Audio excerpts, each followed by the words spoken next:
Once, there was a fisherman named Bob. He liked to fish and sit and eat fish.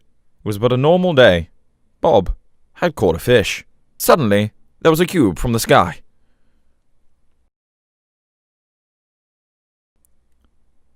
The ghostly figure floated towards Bob.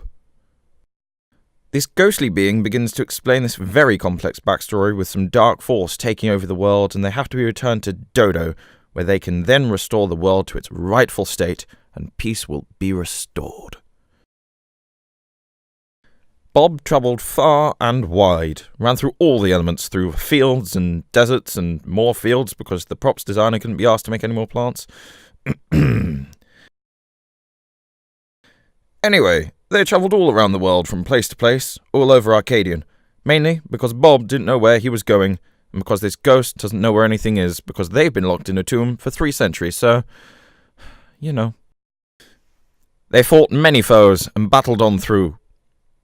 After seconds of travel, they were finally there, the place where this really over-convoluted story will end. Bob's mouth drops to the floor.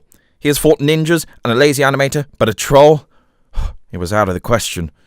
How was he going to beat this Wait, where's Bob going? No. What's going on? Now where's he going? Why is he running away? Well, you know, that really was disappointing. Why isn't there a big action scene in the 3rd act? Just a big monster thing for the hero to fight. I watch movies.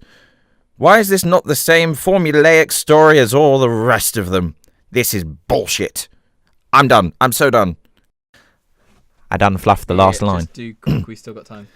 Quick, we still got time to reshoot this. Get Warner Brothers on the phone. Get Joss Whedon in. We can even give Bob a CG mustache.